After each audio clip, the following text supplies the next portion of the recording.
I get it.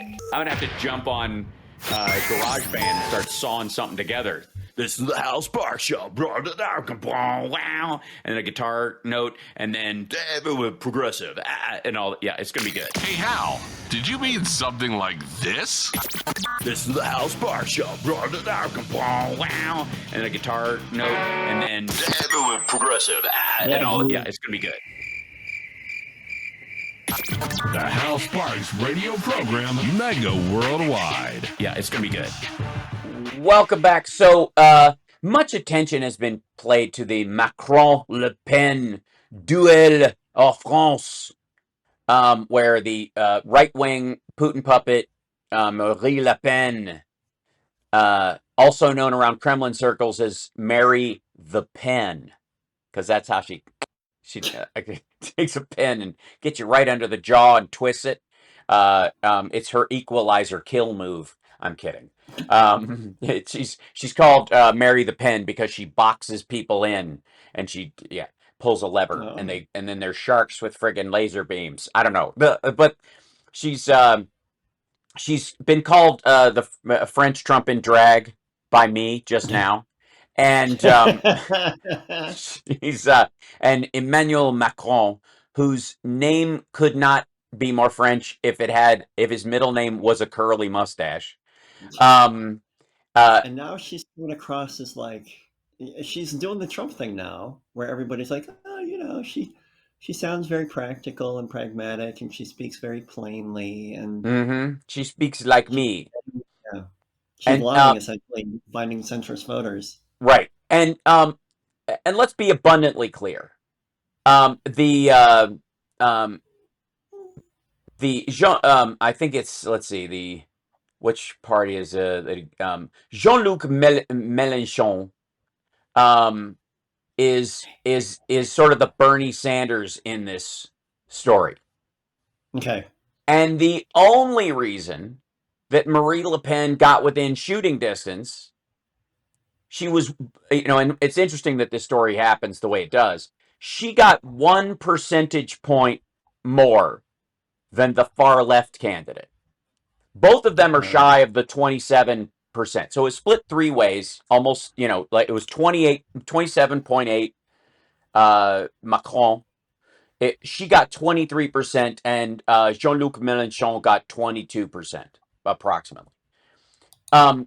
Once Mélenchon is out, more than half, if not all of those votes, either go to Macron or disappear.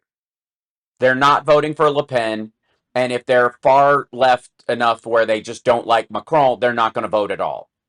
And in a similar situation, what that creates is a permanent ceiling, much like Bernie Sanders had in the States, of about 30% for Mélenchon permanently forever. And the only reason it charts is in these runoffs where it's divided 3 ways. Philip Center, back in our super chat, it's like the old days. He goes, he was bringing up the Macron element, and he goes, "Did you see the debate?" Macron mic drop about Putin as head. I had Putin as head of state, not my banker. Lviv is standing by. By the way, excellent, Philip. Top of the next hour, if that's cool, because I'll tee you up. So Philip Bittner will be joining us from Lviv in Ukraine in the next hour, and kind of catches up. Lviv and let die. So Emmanuel Macron is not in any real danger, honestly. It's a lot of fuffery. It's a lot of noise. However, what Marie Le Pen and Vladimir Putin and all of her kind of right-wing supporters are hoping is that if they can mute the vote of left-leaning, what are effectively, think of the Emmanuel Macron vote as the centrist Democrats, right? And that Mélenchon's voters are the Bernie bros, or that wing. And so they're worried that if those folks don't show up, it's basically a split between the 9 million votes Macron got and the 8 million votes that she got. And if the 7 million people that voted for Mélenchon don't show up at all, and there's any wiggle room between her and him, it gets it closer, and it also gives the illusion that she has more worth in the country than she does because of the people who gave up on voting, not because of the people who showed up to vote. And we find ourselves kind of in that box a little bit as Democrats going into the midterms. That's the concern everybody has. Is there going to be enough of a driving force to get people out to vote? And it seems like the issue points that both, that the fringe sides of both sides are trying to drive the vote with are almost identical. It's effectively abortion and trans issues in Florida, Kentucky, and Texas are driving the conversation about who's going to be in charge of making the rules. There's been some talk about the redrawing of congressional districts and what effect that will have. That's going to be a wash. If anything, it may actually add Democratic seats. And again, we've talked about this before. This kind of goes towards the Macron-Le Pen Mélenchon situation in, say, districts in Florida. There's a lot of talk right now that DeSantis has just basically written out a black district, just evaporated it, and basically took all the black people that were in that district and divided them among 3 other districts with the idea that it would remove this congressperson from the race and therefore eliminate, obviously, if you're black, you're a Democrat. So if we eliminate the black person, we'll eliminate the Democrat. This seems to be the depth of thought in the DeSantis administration in Florida. And in reality, a lot of these counties throughout Florida are much more 60-40 or 55-45 than people even talk about. And a 55 win is seen as a mandate these days, almost on the level of an 85 win. And so a lot of Republicans are running the joint when they won by 52, 51%, as if they got this mandate, as a manna from Trump, from heaven, right? The problem with that is that if you divide up a very solid Democratic bloc that had this Democratic congressperson that was valuable to the community, and you split that group up amongst 3 places, you have activists now in 3 different areas, like where they will tip the scale of the voting block that direction as far as people who are now among that voting block in that in that representative district, and the people who are sympathetic to them.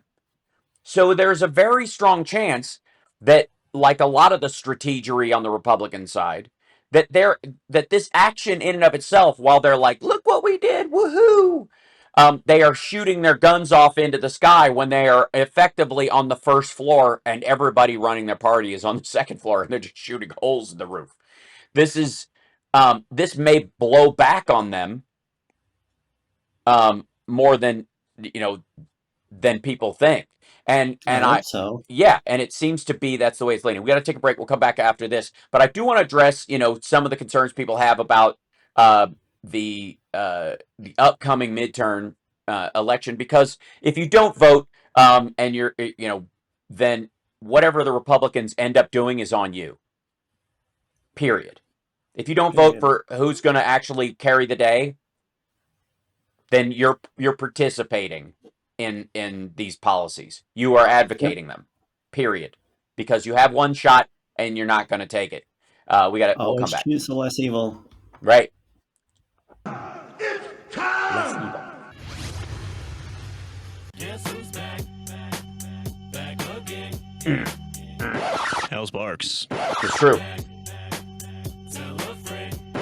You want to get sued? So yeah, Hal Sparks is back, y'all. Yeah. He's good. I'm Art. I'm Bobby. The host of Where Are They Now?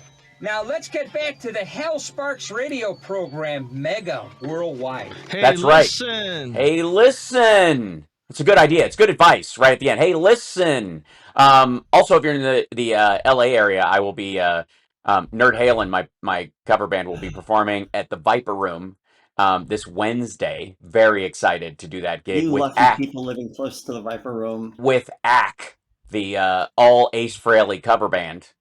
Holy We're moly! playing a You show with almost them. made me swear It's for the second time in 2 weeks. I know it's all aces. It's great, and then we're doing Even a the drummer. yep, everybody, and they're all drunk. I'm kidding. They all get lost and they all wander off stage, and two How of do them they get spell ack? electrocuted. I need to Google them. ACK. So and then, of course, Tuesday I'll be performing at the Ultimate Jam Night.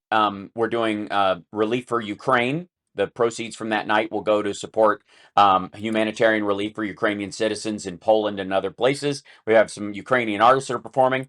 I'm doing a couple of tunes. I'm doing I'm doing the Rooster by Alice in Chains. Nice. And there's some debate on the second one, so I'll let everybody know on Monday, very Todd possibly. Howarth is going to be there at the Viper Room. I know. I'm so excited. I want him to do Breakout. I'm going to bring the samples at the beginning of Breakout, the cartoon samples, just Oh yeah. play him whether he does it or not. All right. And somebody was asking, is that a new bumper? You know, Dev never stops working. He doesn't. He's just he's a Never. boss. Stop. Never, Okay. never stop. I'll always be closing. I can stop if you guys want. I know. Never. Never. We're aware. Johnny. We're aware of that. Yeah. So what crack? So there was a a discussion about, I think it was on the Daily Beast, that Emmanuel Macron and Joe Biden have the same problem, getting the left to vote. And by the way, this is an ongoing problem as far as the demographic of a big tent party always, because you're always you can please some of the people all the time and all the people some of the time, but you can't please Democrats ever. And so there's a moment where if you're campaigning for any particular thing, even the wording of how you talk about it can put off some Democratic voters. Yep. And that's a problem. Now, Republicans have this things that they're down with. Yeah, Republicans have this same problem, by the way. They do. They absolutely have this issue. They keep accidentally saying Nazi things. Right. But the problem is their voter base is aware overall that even if they make those screw ups, you let it slide because they view the other side as worse, no matter what. Yep. Now, their voting problem is singular, and it is a very powerful one, by the way. That Donald Trump keeps traipsing around the country with a parade of idiots telling people that the election was rigged, and nothing has really materially changed since it in their mind, because we're still using voting machines, and Mike Lindell hasn't. He was supposed to file something Thursday. That didn't happen. What a shock. Thursday was the big day. It was the big day. It was it was the next big day. Yeah. Anyways, the point is that Trump has put a lot of Republicans off voting. The QAnon crowd that he was able to draft in through this idea that he was going to, ironically, oh my God, purge a cabal of baby-eating pedophiles from, government and drain the swamp and all that nonsense. And then he hires Tillerson and Kudlow and, he basically there was no swamp anymore because it was so full of alligators it couldn't function. Like when you overdo a part of the ecosystem, you're like, I got a great idea to get rid of this swamp. What? Alligators as far as you're gonna, your feet will never get wet. You just step on alligator after alligator. That's the plan. All right, great. So, he has effectively talked that crowd out of voting again. It's a nightmare for Republicans. They are having this problem. And so that is why they are doing all these trolling bills that you're seeing. That's why they're attacking Disney in Florida. That's why the abortion bill that they overrode the governor's veto, which a federal judge struck down this week, which I told you would happen, because it's not a real bill. It's written with crayons and hammers, and it's simply a PR campaign. It's the cheapest PR campaign they could do. They could put forward policies that would actually help people. They could come up with an economic strategy for the people of Kentucky. They could deal with the poverty in Eastern Kentucky. They could deal with medical care throughout the state. They could shore up some of the agricultural and industrial parts of the state and support the educational. The U of L, UK, Murray State University, all those kind of places throughout the state. They could do all that stuff, but that takes work. And then you have to sell it to the constituency, and those people have to respect that. Or you could just draft up a BS bill. You have control of the legislature, pass it, know full well it's going to be struck down because it's unconstitutional and it violates the laws of the state itself. I mean, it violated the Commerce Clause. It's something that Republicans normally would, that is their hill to die on. And they knew it was going to be thrown out. But the launching of this idiotic bill that they knew would never pass muster, that they knew the governor would veto, and then bringing it back to them so they could override the veto, and then getting it struck down by this federal judge was all part of the cards. It's a waste of taxpayer money, but it's effectively a campaign donation to every Republican running in Kentucky. See, we're fighting for you. And this is the go down swinging argument that you hear on the left sometimes about, say, Medicare for all. What a lot of people on the in the fringes of the left will say is you need to go fight for it even if it doesn't happen. Just fight for it. Don't get it done. Don't get anything on the we don't want incrementalism. We don't want to extend the moratorium on abortions 2 weeks because we think the science is fungible until studies can be done, which is what Republicans could probably get done in that state, and then salami slice their way across road. They can't do that. It has to be big and splashy and fail miserably because it means you're fighting for somebody, which in a democracy is an idiotic analogy. No one fights in a democracy until you end up, and that's how you end up with a January 6th. That kind of talk is how you end up with a January 6th. We're not fighting, we're debating, and we're coming to a compromise as best we can. And if anything violates the Constitution, it's out. Like that they settle it. We have a referee. It's a boxing match at most. Most of the time, it's wrestling.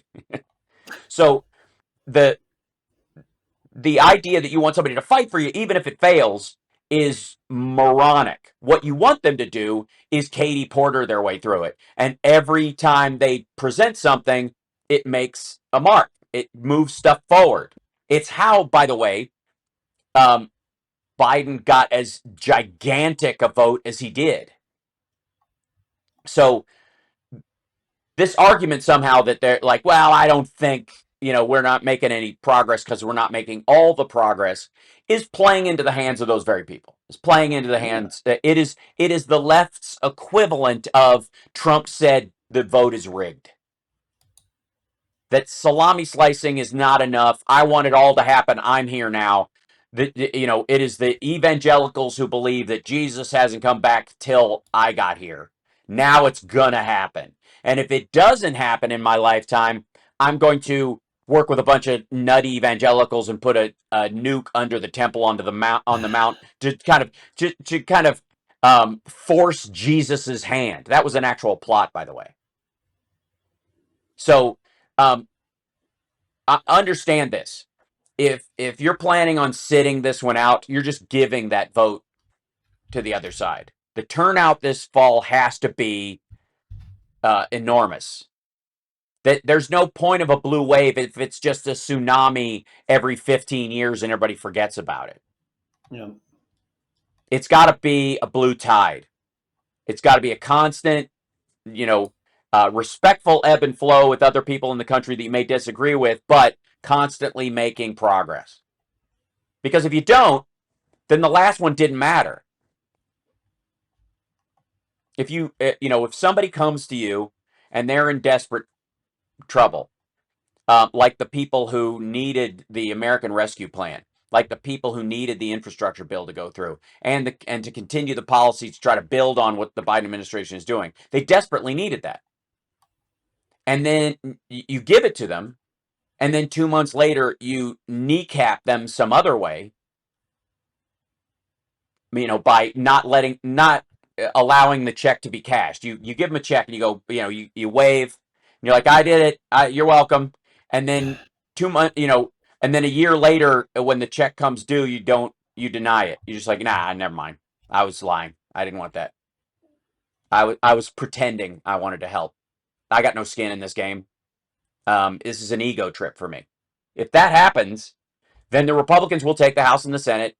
Elise Stefanik will probably run the House, or Matt Gaetz or some other. Jim Jordan probably. I would say Jim Jordan's probably going to be their main choice. There'll be a lot of people fighting, but he'll probably end up in charge. And you'll have Jim Jordan and Mitch McConnell making all the legislative decisions for the country for the next 2 years. And so complaints about not having, enough Democrats to pass the agenda is the responsibility of the voters, kids. That's up to us. Because right now in the Senate, we have, and I don't know why I have to keep telling people this, 48 Democrats. There are more elected Republicans in the Senate. Now, I understand it's an unfair advantage because Wyoming has 2 senators and a fifth the population of Los Angeles. But that said, that's the reality. We deal with reality, not, wouldn't it be nice if we did live in a dome and the earth was flat? Get out of here. Yeah. The reality is there are 50 elected Republicans in the Senate. Elected Republicans. There are 48 Democrats and 2 independents. And those independents caucus with us, but they have to play footsie in a state, including Bernie Sanders, where they can't run as Democrats. No matter, even if they vote with us all the time, because of the state of their state. That's you have to keep that in mind when you're like, why don't we have control? Why can't we push these things through? Yes. Because you haven't won the country over. That's our job. Our job is not to purity test our own people. It's to win over the rest of the country to why there should be a public option. And then ultimately, why should medicine be a profit-driven thing? It may have profit possibility because you can have private schools and public schools. But shouldn't there be a version of it where the profit incentive isn't the mark of quality and what necessary to survive? That's a process you have to win people over. You have to change hearts and minds in states. And if you believe in your policies, you're not afraid of that. If you don't believe in your policies, that's when you start talking about going down fighting, and you don't believe in your fellow human beings at all, and you just like write it off. The collapse of it is super important. And if you're at that point, then you bought the sort of the Kremlin line, hook, line, and sinker. Sorry, you've been watching a lot of videos that have been posted or boosted by trolls forever, and you drank that Kool-Aid. Democracy matters. Will of the people matters. But also convincing your fellow human beings of the quality of your programs matters as well. And those people that can be convinced are out there. We got to take a break. We'll be back right after this. It's the Hal Sparks Radio program, Mega Worldwide. I'm going to have a Orwell quote when I come back, and it's not going to be the one people are used to hearing. Honestly, it was so funny when I read it. We'll be back.